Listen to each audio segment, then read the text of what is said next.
Bismillahirrahmanirrahim. Assalamualaikum warahmatullahi wabarakatuh. Perkenalkan, saya Dr. Leri Suara Oktav Adania, SPMSI. Saya seorang dosen NIDK yang saat ini berstatus sebagai PNS yang bekerja di pemerintah Kabupaten Lumajang. Saat ini saya juga seorang dosen pada ilmu administrasi di Universitas Lumajang sejak tahun 2014. Adapun bidang keilmuan saya yaitu kebijakan publik. Sesuai dengan bidang ilmu saya mengampu beberapa mata kuliah. Salah satunya adalah mata kuliah analisis dampak kebijakan publik.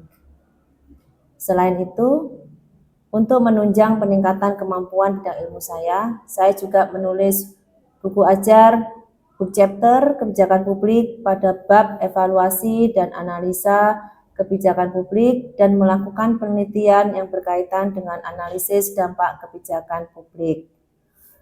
Pada kesempatan saat ini, saya akan menyajikan pernyataan diri dosen untuk unjuk kerja Tridharma Perguruan Tinggi melalui mata kuliah analisis dampak kebijakan publik. Mata kuliah analisis dampak kebijakan publik ini diberikan kepada mahasiswa semester 7 yang memiliki bobot 3 SKS dengan 14 kali pertemuan, UTS dan UAS sebagai evaluasi kepada mahasiswa. Deskripsi singkat mata kuliah analisis dampak kebijakan publik adalah sebagai berikut. Mata kuliah analisis kebijakan publik merupakan salah satu sub kajian dalam bidang ilmu kebijakan publik. Tujuan utama mata kuliah ini adalah menyediakan pengetahuan tentang beragam alat teoritis dan teknis bagi mahasiswa untuk melakukan aktivitas analisis dampak suatu kebijakan publik. Oleh karena itu, kerangka analisis yang digunakan dalam mata kuliah ini bersifat inter dan multidisiplin. Dalam mata kuliah ini, mahasiswa akan mempelajari bagaimana mempersiapkan, mendesain, dan melakukan evaluasi kebijakan publik, strategi, program, dan proyek. Di mana suatu kebijakan publik dapat dievaluasi berdasarkan dampak yang ditimbulkan dari suatu kebijakan publik dari tahap formulasi, implementasi, dan evaluasi. Terutama difokuskan pada pendekatan analisis dan metode evaluasi sebagai pedoman untuk desain dan pilihan-pilihan kebijakan. Pada mata kuliah analisis dampak kebijakan publik ini diharapkan mahasiswa memahami konsep dan ruang lingkup analisis dampak kebijakan publik, konsep desain kebijakan, memahami dan menjelaskan konsep dan definisi analisis kebijakan publik dan analisis kebijakan publik. Kemudian mahasiswa memahami tahapan dalam kebijakan publik, tahap rumusan, implementasi, dan evaluasi. Mahasiswa dapat membuat konsep evaluasi kebijakan publik, serta mahasiswa dapat mengimplementasikan dalam tugas analisis dampak kebijakan publik. Dalam mata kuliah analisis dampak kebijakan publik ini, terdapat capaian pembelajaran mata kuliah atau CPMK, yaitu pertama, mahasiswa memahami konsep dasar, ruang lingkup, dan desain kebijakan. Kemudian, mahasiswa mampu menjelaskan konsep dan desain analisis kebijakan. Kemudian, mahasiswa dapat melakukan analisis kebijakan. Bahan kajian atau materi yang diberikan pada pembelajaran mata kuliah analisis dampak kebijakan publik adalah 1. Kebijakan publik, kemudian analisis kebijakan publik, metode analisis kuantitatif dan kualitatif, forecasting atau peramalan, dan analisis dampak kebijakan publik. Terdapat subbab dalam materi yang diberikan kepada mahasiswa pada pertemuan pertama, yaitu penyampaian kontrak atau komitmen perkuliahan, kemudian penyampaian pengantar teori kebijakan publik. Bentuk pembelajaran yang diberikan kepada mahasiswa adalah bentuk ceramah dan diskusi dengan penilaian kriteria dan teknik kehadiran dan partisipasi. Kemudian di pertemuan kedua ada pembahasan berkaitan dengan barang publik, kepentingan publik, studi kebijakan publik, dan analisis kebijakan publik dengan bentuk pembelajaran ceramah dan diskusi. Kriteria penilaian dan teknik penilaian adalah pada kehadiran, partisipasi, dan ketepatan mahasiswa di dalam menjelaskan. Pada pertemuan ketiga, materi yang diberikan adalah analisis untuk kebijakan dan analisis terhadap kebijakan, baik itu kontroversi, peran analisis kebijakan, dan keahlian dasar seorang analis kebijakan. Bentuk pembelajaran yang diberikan adalah ceramah, diskusi, dan tanya jawab.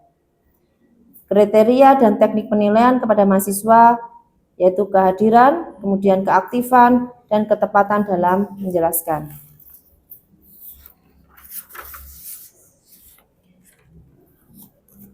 Untuk yang pertemuan keempat, materi yang diberikan adalah kerangka analisis kebijakan publik dengan bentuk pembelajaran berupa ceramah, diskusi, dan tanya jawab. Teknik dan kriteria penilaian yaitu kehadiran, keaktifan, dan ketepatan di dalam menjelaskan. Pertemuan yang kelima adalah membahas berkaitan dengan teknik evaluasi kebijakan publik. Bentuk pembelajaran secara luring dilakukan dengan ceramah, diskusi tanya jawab, dan studi kasus. Kemudian untuk pertemuan keenam, materi yang diberikan adalah prosedur analisis kebijakan publik dan langkah-langkah di dalam memberikan analisis kebijakan publik. Bentuk pembelajaran secara luring berupa ceramah, diskusi, dan tanya jawab. Kriteria dan teknik penilaian adalah kehadiran, keaktifan, dan ketepatan dalam menjelaskan. Pertemuan ketujuh, materi yang diberikan adalah analitik hierarki proses menggunakan metode pooling, kemudian bentuk pembelajaran secara luring dengan ceramah, diskusi, dan tanya jawab. Kriteria dan teknik penilaian yaitu kehadiran, keaktifan, dan ketepatan di dalam menjelaskan. Pertemuan ke-8 dilakukan penilaian ujian tengah semester, di mana mahasiswa diharapkan telah memahami dan menguasai konsep pertemuan pertama sampai dengan pertemuan yang ke-7.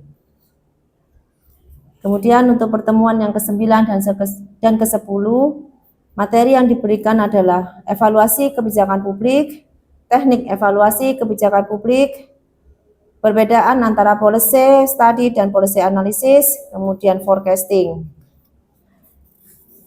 Bentuk pembelajaran dengan ceramah, diskusi, dan tanya jawab, dengan kriteria dan teknik penilaian, kehadiran, keaktifan, dan ketepatan di dalam menjelaskan.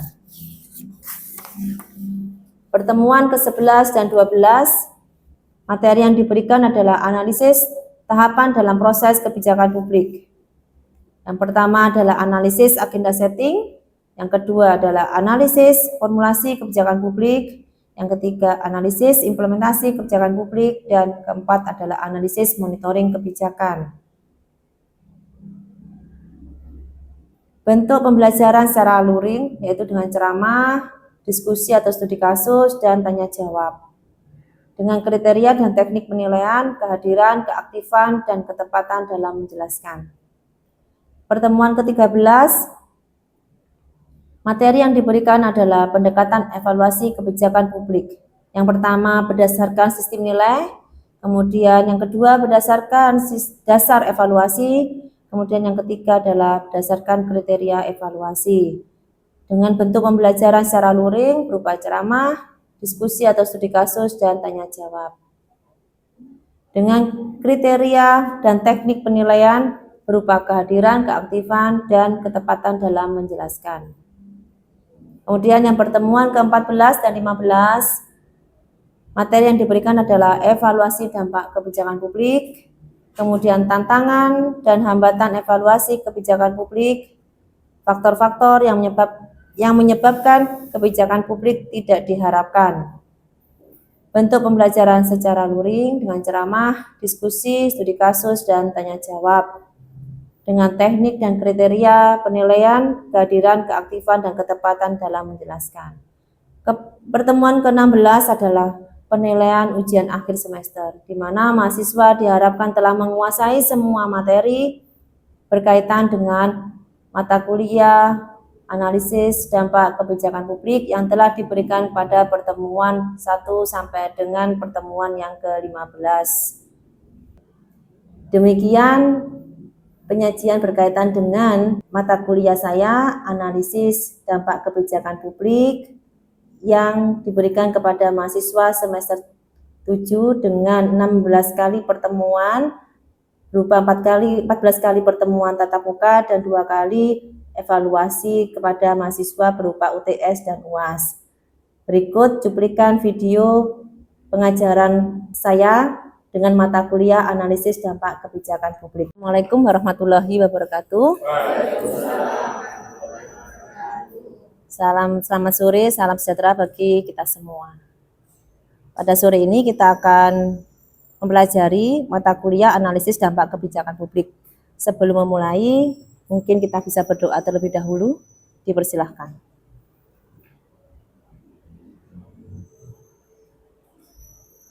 Selesai. Analisis dampak kebijakan publik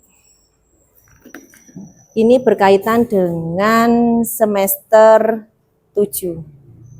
Jadi untuk mahasiswa Fakultas Ilmu Administrasi pada Universitas Lumajang pada semester 7 mempelajari tentang analisis dampak kebijakan publik. Apa itu kebijakan publik? Nah, untuk yang saat ini adalah kita akan mempelajari berkaitan dengan teknik evaluasi kebijakan publik. Harapannya adalah mahasiswa mampu menjelaskan dan memiliki kemampuan untuk menerapkan konsep kerangka analisis kebijakan dan teknik evaluasi. Tadi sudah saya sampaikan apa yang dimaksud dengan kebijakan publik. Mungkin kita lihat dulu definisi ini. Ini satu definisi dari sekian banyak definisi, yaitu kebijakan publik merupakan suatu tindakan atau keputusan pejabat publik, dalam hal ini pemerintah, baik yang dilakukan maupun yang tidak dilakukan. Kalau bahasa Inggrisnya adalah public policy is whatever government choose to do or not to do. Ini menurut Thomas R. Dye.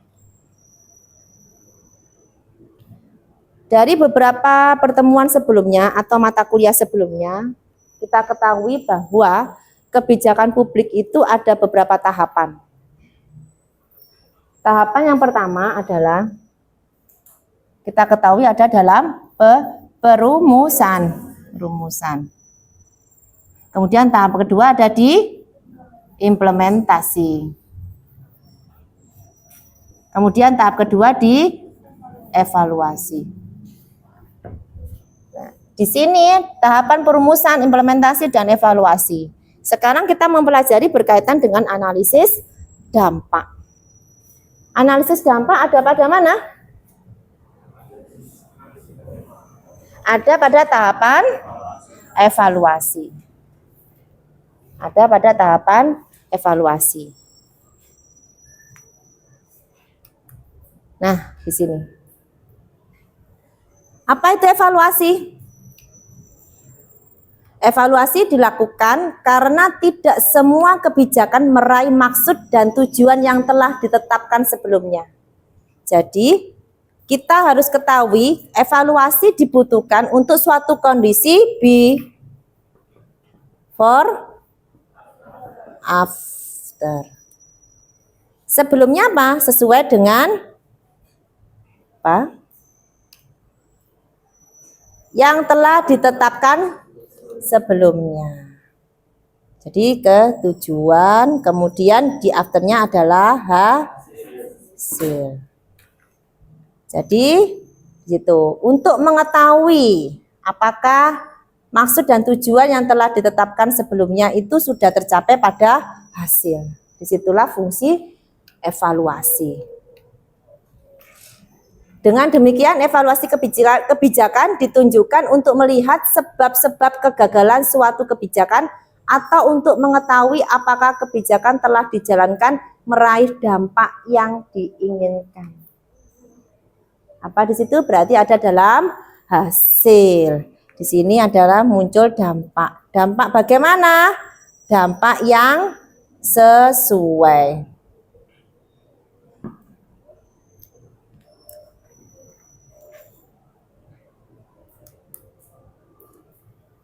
Di dalam melakukan evaluasi, menurut William and Dunn tahun 2000 dalam Sadana 2011, teknik evaluasi kebijakan publik ada 3, yaitu evaluasi semu, evaluasi formal, decision theoretic evaluation. Apa di sini? Kelihatan? Terlalu kecil ya?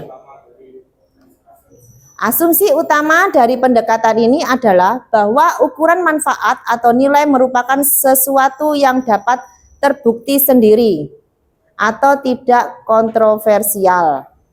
Jadi evaluasi semu itu biar waktu yang akan mengevaluasi.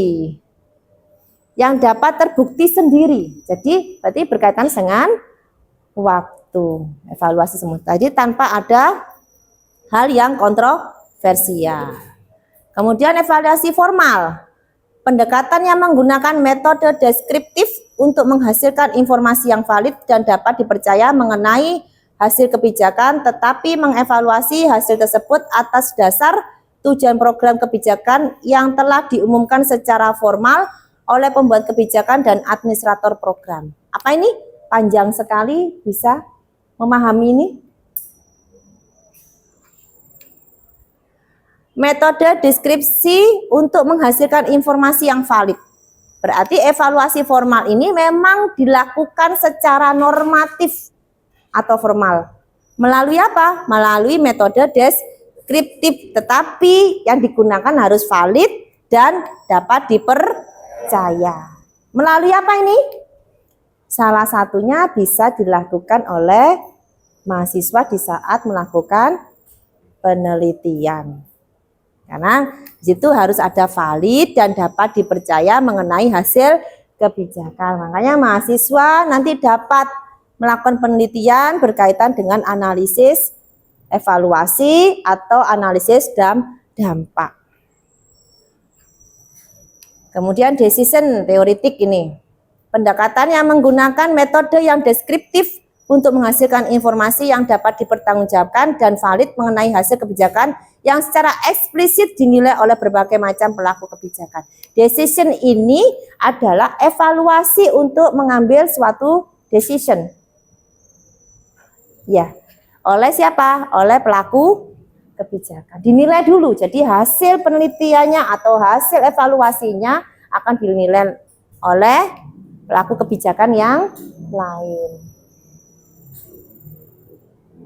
Mungkin sampai di sini. Ada yang mau ditanyakan terlebih dahulu? Siapa yang mau bertanya? Oke, lanjut dulu ya. 6 kriteria dalam menilai kebijakan publik. 1. Efektif, efisiensi, kecukupan, kesamaan, ketanggapan, dan ketepatgunaan. Nah, sekarang saya tanya. Kemarin kita sudah mencoba mendefinisikan apa itu efektif, apa itu efisien, apa itu kecukupan, apa itu kesamaan, ketanggapan, dan ketepatgunaan. Jadi ini kriteria yang digunakan dalam menilai kebijakan publik. Kalau dalam suatu penelitian ini bisa digunakan sebagai indikator. Jadi indikator untuk menilai kebijakan publik ada efektif, ada efisien, ada kecukupan, ada kesamaan, ketanggapan, dan ketepatgunaan. Nah, ini sebelum kembali ke situ kita ada tanya jawab dulu ya. Mungkin mahasiswa ada yang mau ditanyakan terlebih dahulu. Kita sekarang sesi diskusi. Silakan. Ya, Bu. Silakan Mas Rafis. Mengenai studi kasus yang dipaparkan di materi seperti pembukaan lahan dan jalan bergelombang itu, bagaimana dampak tersebut dapat diminimalisir? Iya. Terima kasih Mas Rafis. Ini memang gambar berkaitan dengan ini adalah pembukaan lahan. Pasti di sini ada kebijakan. Kebijakan apa itu? Kebijakan itu tadi pembukaan lahan. Tapi menggunakan apa? Nah, ini ada penebangan pohon. Kemudian yang ini adalah adanya gambar jalan rusak dan bergelombang. Nah, ini kita nampak walaupun tidak begitu jelas ya. Tapi ini ada uraiannya dan ini adalah atas apa ini? Kebijakan berkaitan dengan pertambangan. Nah, ini hasil penelitian saya sendiri. Belum banyak sebenarnya gambar-gambar yang berkaitan sama pengelolaan pertambangan. Ini sudah saya publikasikan. Nah, ini bagaimana cara meminimalisir suatu kebijakan publik ini? Dampaknya bagaimana? Nah, ini tadi. Dalam evaluasi kita ketahui, untuk mengetahui apa evaluasi tadi? Nah, untuk mengetahui maksud dan tujuan yang telah ditetapkan sebelumnya. Nah, sebenarnya tujuannya untuk membuka lahan itu apa? Tujuan pengelolaan pertambangan itu apa? Kita kembalikan di situ. Bagaimana dampak itu bisa diminimalisir? Sebenarnya ada di dalam perencanaan. Jadi kalau tahapan kebijakan dari perumusan, implementasi, dan evaluasi ini sesuai dengan rule-nya, makanya di sini ada tahapan lagi, ada setiap tahapan ini ada evaluasi sendiri. Nah, di situ maka kebijakan publik atau dampak itu bisa diminimalisir. Jadi minimalkan. Tidak ada dampak yang tidak ditimbulkan, pasti ada. Cuman dampak-dampak yang seperti itu harapannya bisa diminimalisir. Apa ini misalnya dampak yang tidak diinginkan? Kekeringan, kemudian banjir, tanah longsor, mungkin ya. Kalau yang ini kecelakaan, debu, ya kan di sini. Kalau seperti yang kita lihat atau kita baca di media itu kadang kalau pas masyarakat lagi sedang tidak setuju, tidak pro, itu kadang lubang-lubang ditanami sama pisang. Karena menimbulkan banjir, becek dan sebagainya. Ada ketidaknyamanan di sini. Nah, bagaimana cara meminimalisir? Itu ada di sini. Kemudian ada juga perlakuan untuk meminimalisir. Misalnya ini kenapa diatasi dengan selalu apa? Dilakukan rehab jalan. Kemudian pengaturan lalu lintas. Itu salah satu untuk meminimalisir dampak. Kemudian kalau ini apa? Caranya menanam pohon kembali mungkin atau menggunakan teknik konstruksi bangunan yang sesuai dengan kondisi lahan sehingga tidak menimbulkan hal-hal yang tidak diinginkan itu tadi. Begitu mungkin Mas Rafis, ada yang ditanyakan lagi? Cukup. Siap. Kita sekarang lanjut ya, saya coba tampilkan buku. Saya ke bagian menulis di bab 10 berkaitan dengan evaluasi dan dampak kebijakan publik. Yang tadi itu bagian dari penelitian saya, yang ini adalah bagian dari saya menulis buku chapter.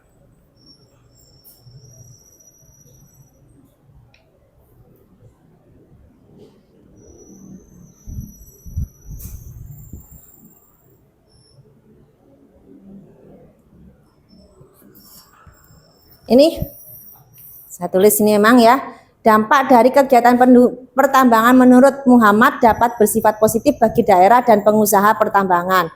Sedangkan menurut Nur 2005 mengatakan bahwa kegiatan pertambangan bersifat negatif terhadap ekosistem daerah setempat. Jadi ini adalah dua dampak yang menurut dua pakar berbeda.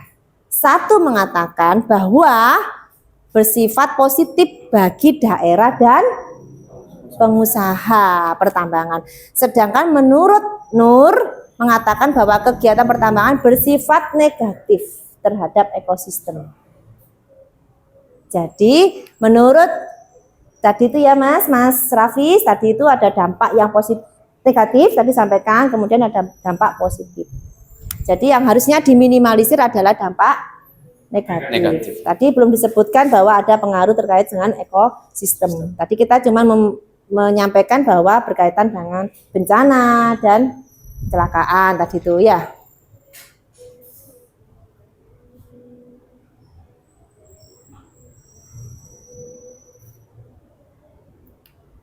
Ini buku yang sudah saya tulis sebagai contoh pada kegiatan pengelolaan pertambangan bahwa kebijakan tersebut memberikan dampak pada masyarakat sekitar dan pemerintah daerah dalam hal peningkatan perekonomian. Karena di situ dalam pengelolaan pertambangan yang saya teliti itu bisa meningkatkan perekonomian masyarakat dan perekonomian pemerintah daerah. Pemerintah daerah di mana? Di PAD, pendapatan asli daerah. Sedangkan di masyarakat, satu yang saya temukan pada saat penelitian adalah munculnya usaha-usaha masyarakat yang baru di sekitar lokasi pertambangan. Ini kesimpulan. Sebelum kita masuk ke kesimpulan, mungkin ada pertanyaan dari mahasiswa yang lain? Bu, izin bertanya. Ya, silakan Saudara Lulu. Dari penjelasan yang telah boleh disampaikan barusan, bagaimana mekanisme dalam analisa suatu kebijakan publik dilakukan? Terima kasih untuk pertanyaannya. Berkaitan dengan mekanisme, ya, mekanisme dalam evaluasi kebijakan. Nah, ini kita kembali lagi ke dalam bagaimana kriteria dalam menilai kebijakan publik. Keefektifannya bagaimana, keefisiensinya bagaimana, kemudian kecukupan, kesamaan, ketanggapan, dan ketepatgunaan. Ini dulu kita lihat kalau ini dirasa efektif suatu kebijakan, kemudian dirasa efisien, kemudian dirasa cukup, ada kecukupan untuk mengakomodir atau memberikan solusi atas suatu permasalahan, karena kebijakan publik adalah untuk apa? Untuk mencarikan solusi atas masalah sosial. Kemudian ada kesamaan, ketanggapan, dan ketepatgunaan. Menggunakan metode apa? Tekniknya ada di sini, di teknik evaluasi kebijakan publik, yaitu melalui evaluasi semu misalnya, kemudian evaluasi formal atau decision theoretic evaluation. Tinggal nanti evaluator atau evaluator kebijakan publik nanti tinggal melihat. Nah, ini tinggal melihat kita menggunakan evaluasi semu, formal atau decision theoretic evaluation. Nah, disinilah nanti kita kembali lagi kepada bagaimana masuk ke dalam tahapan. Di sini ya, tahapan perumusan, implementasi, dan evaluasi. Menggunakan apa? Menggunakan teknik yang evaluasi semu, formal, atau yang decision theoretic ini. Ya, mungkin itu yang bisa saya sampaikan. Untuk mata kuliah ini kita bisa ngambil kesimpulan atau mungkin referensi yang akan digunakan dalam analisis dampak kebijakan publik ini. Salah satunya adalah dua buku ini, yaitu bukunya Bu Krida, kemudian bukunya Pak Joko Pramono. Jadi di sini ada realitas kebijakan publik, kemudian di sini ada implementasi dan evaluasi kebijakan publik. Apa yang bisa kita simpulkan dari pertemuan kali ini? Satu, bahwa evaluasi kebijakan publik ada pada tahapan formulasi, implementasi, dan evaluasi. Kemudian evaluasi dimaksudkan untuk melihat kinerja kebijakan termasuk evaluasi dampak.